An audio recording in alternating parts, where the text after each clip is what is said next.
Et si tout ce qu'on vous a dit sur votre intelligence était en train de vous saboter? Imaginez un instant, vous êtes cet enfant brillant, celui que tout le monde admire, celui qui résout les énigmes avant les autres, celui à qui on prédit un avenir grandiose. Mais aujourd'hui, adulte, vous vous sentez bloqué, seul, comme si la vie passait à côté de vous. Pourquoi? Dans cet épisode du podcast Let's Talk Psychology, je vais plonger au cœur d'une vérité qui touche tant d'entre nous. Pourquoi les enfants intelligents, ceux qu'on applaudissait petits, se retrouvent souvent isolés, déconnectés et en lutte à l'âge adulte? Ce n'est pas juste une analyse, c'est une conversation personnelle, tirée de mes propres expériences, de celles des gens que j'ai rencontrés et des leçons que j'ai apprises en chemin. Si vous voulez suivre à votre rythme, activez les sous-titres. Mais je vous promets une chose, cette discussion va vous parler, vous secouer et peut-être même vous donner les clés pour enfin avancer. Alors, restez avec moi, parce qu'on va aller loin. Je me souviens encore de cette sensation quand j'étais gosse. J'étais le gamin qui finissait les exercices de maths avant tout le monde, celui qui lisait des livres 2 fois plus gros que ceux des autres, celui à qui les profs disaient « Toi, tu vas faire de grandes choses ». Peut-être que vous avez vécu ça aussi. Peut-être que vous étiez cet enfant qui collectionnait les bonnes notes comme des trophées, celui à qui on répétait sans cesse « Tu es tellement intelligent ». À l'époque, c'était comme une armure. Chaque compliment, chaque regard admiratif, chaque « wow » des camarades renforçait cette idée que vous étiez spécial, différent, destiné à un avenir hors du commun. Vous flottiez un peu au-dessus des autres, pas vrai? La vie semblait être un jeu que vous aviez déjà gagné. Mais quelque part, entre l'enfance et l'âge adulte, quelque chose a changé. Cette armure est devenue lourde. Ce qui vous faisait briller vous enferme maintenant dans une cage invisible. Et le pire, vous ne savez même pas comment vous en êtes arrivé là. Je vais vous raconter une histoire. Un ami à moi, appelons-le Marc, était cet enfant brillant.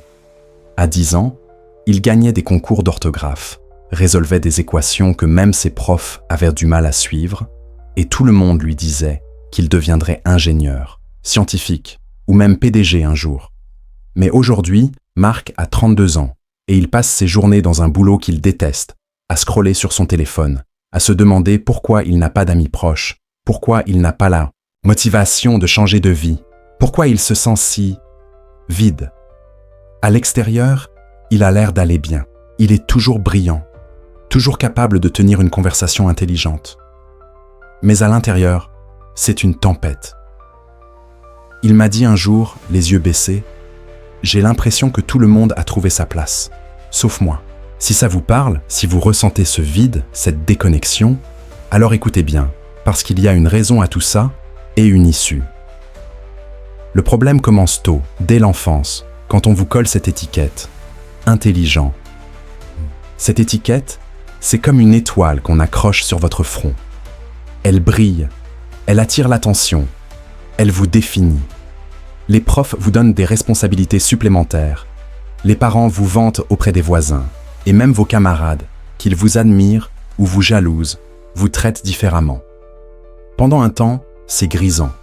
Vous êtes l'enfant qui n'a pas besoin d'étudier pour avoir un A, qui comprend les concepts en un clin d'œil, qui semble toujours avoir une longueur d'avance. Mais ce que personne ne vous dit, c'est que cette étiquette a un coût. Elle devient le pilier de votre identité.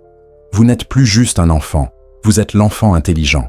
Et quand votre identité repose sur une seule chose, tout ce qui menace cette chose devient une menace pour vous-même.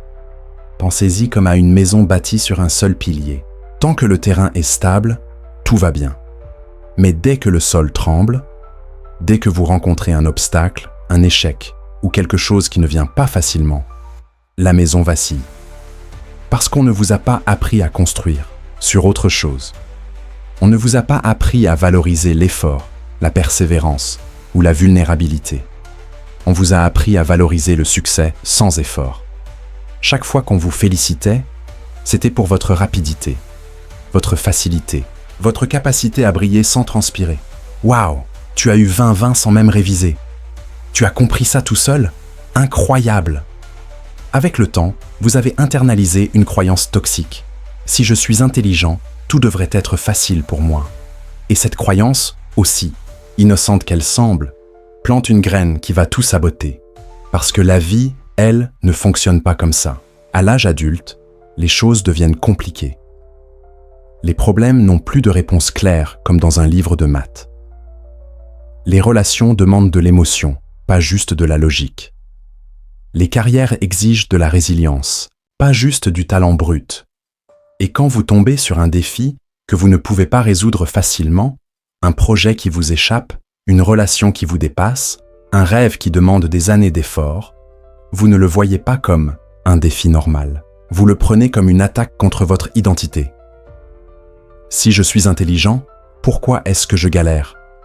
Pourquoi je n'ai pas compris ça tout de suite? Pourquoi je ne suis pas déjà là où je devrais être? Ces questions ne sont pas juste des doutes. Elles sont une remise en question de qui vous êtes. Et pour protéger cette identité fragile, vous commencez à éviter tout ce qui pourrait la menacer. C'est là que le piège se referme. Imaginez une tortue qui se replie dans sa carapace dès qu'un danger approche. C'est ce que vous faites, sans même vous en rendre compte.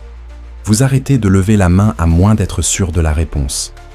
Vous évitez les projets où vous risquez d'échouer. Vous ne vous lancez pas dans une nouvelle passion, parce que, et si je ne suis pas aussi bon que je devrais l'être, vous restez dans votre zone de confort, là où vous pouvez encore briller sans effort. Mais cette zone, elle rétrécit. Elle devient une prison. Pendant que les autres expérimentent, échouent, apprennent, se connectent, vous restez en arrière, figé par la peur de ne pas être à la hauteur de l'enfant prodige que vous étiez. Et plus vous restez dans cette prison, plus elle devient difficile à quitter. Je me souviens d'un moment où j'ai ressenti ça. À la fac, j'ai évité un cours d'écriture créative parce que je n'étais pas sûr d'être bon. Moi, le gars qui écrivait des rédactions parfaites au lycée, j'avais peur d'écrire une histoire médiocre. Alors j'ai choisi un cours de sciences, quelque chose que je maîtrisais déjà. Et vous savez quoi? J'ai eu une bonne note, mais je me suis senti vide. Parce que je n'avais pas grandi. Je n'avais pas pris de risques. J'avais juste protégé cette image de moi-même, cette version de l'enfant intelligent qui ne pouvait pas se permettre d'échouer.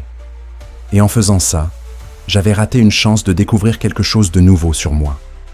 C'est là que la solitude s'installe, comme une ombre qui grandit lentement. Les connexions humaines, celles qui donnent du sens à la vie, naissent des moments partagés. Les projets d'équipe où vous galérez ensemble, les passions communes où vous riez de vos erreurs, les conversations maladroites qui finissent par créer des liens. Mais si vous évitez ces moments, si vous refusez de vous montrer vulnérable, vous vous coupez de ces opportunités. Vous ne rejoignez pas le club de photographie parce que vous ne voulez pas être le débutant qui rate, c'est cliché.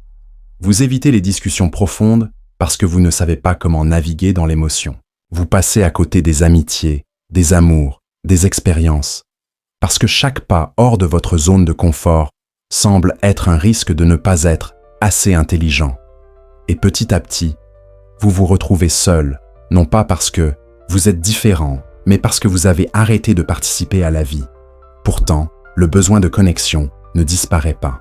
Vous le ressentez, ce vide, cette envie d'appartenir. Alors, que faites-vous? Vous vous rabattez sur ce que vous savez faire. Analysez. Vous essayez de comprendre les gens au lieu de vous connecter à eux. Vous devenez un expert de l'empathie, cognitive. Vous pouvez décoder les émotions des autres, anticiper leurs réactions, naviguer dans une conversation comme si c'était un jeu d'échecs. Vous pouvez même sembler charismatique en surface, dire les bonnes choses, faire rire les gens. Mais au fond, c'est épuisant, parce que vous ne connectez pas, vous performez. Socialiser devient une autre tâche où vous devez exceller, un autre test à ne pas rater. Et comme vous ne voulez pas échouer, vous commencez à éviter ça aussi. Les invitations déclinées s'accumulent. Les messages restent sans réponse. Les opportunités de lien s'évanouissent. Et la solitude s'enracine, plus profonde, plus lourde. Mais vous êtes intelligent, non? Vous devriez pouvoir résoudre ce problème, comme vous avez résolu tant d'autres. Alors, vous essayez d'appliquer votre logique à cette douleur émotionnelle. Vous analysez vos comportements, vous disséquez vos pensées, vous construisez des arguments pour vous convaincre que tout va bien. Peut-être que vous passez des heures à lire des livres de psychologie, à écouter des podcasts comme celui-ci, à chercher la réponse parfaite. J'ai fait ça, moi aussi. J'ai passé des nuits à essayer de comprendre pourquoi je me sentais si déconnecté, à écrire des listes, à faire des tableaux, comme si je pouvais résoudre ma solitude avec une équation. Mais la vérité, c'est que l'intelligence n'est pas faite pour réparer les blessures émotionnelles. Ce n'est pas un outil pour répondre à la question « suis-je assez ?» Cette question, elle ne trouve sa réponse que dans le cœur, pas dans la tête. Et c'est là que beaucoup d'enfants intelligents trébuchent.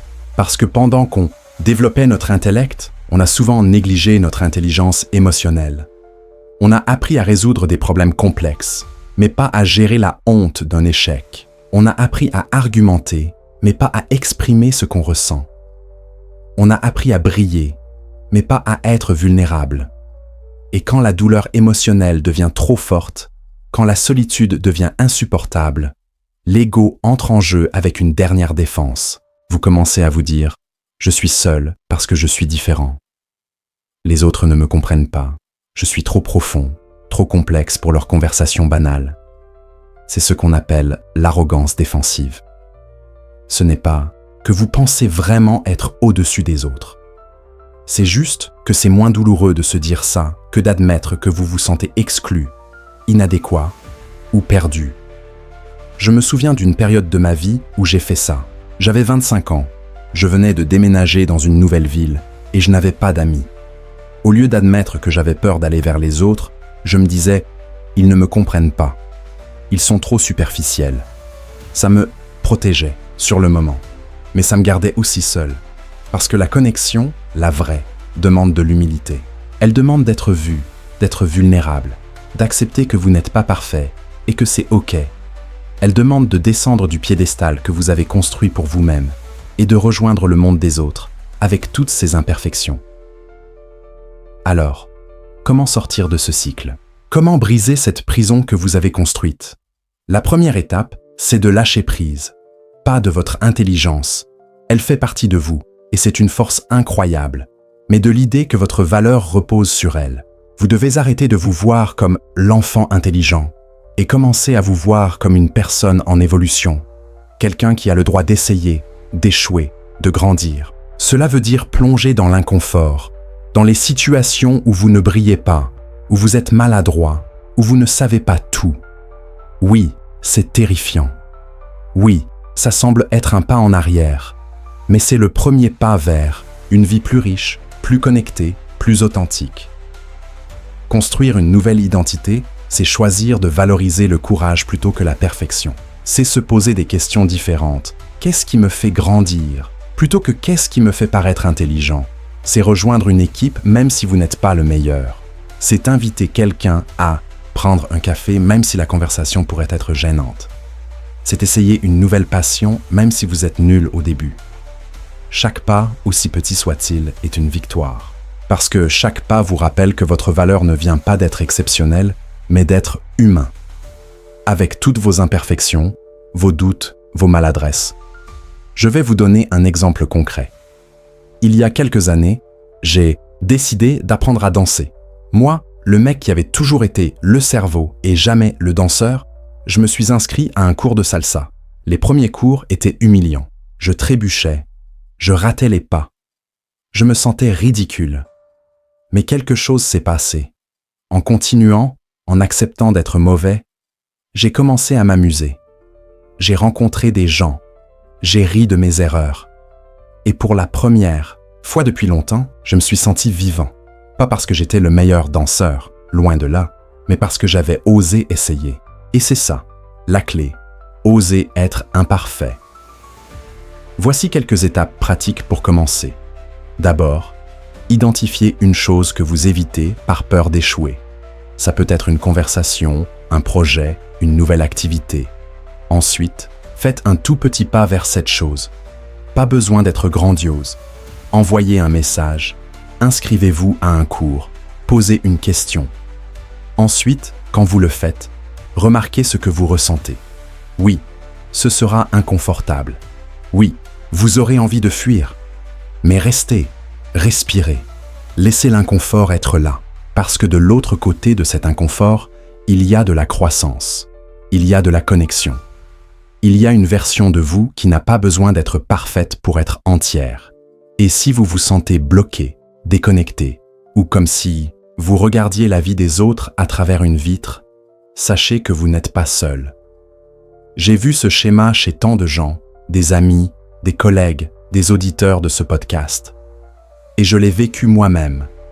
Il y a eu des moments où j'ai évité des opportunités, des gens, des expériences, juste pour protéger cette image de moi-même que je pensais devoir maintenir. Mais j'ai appris, parfois à la dure, que la liberté commence quand on lâche prise de cette image.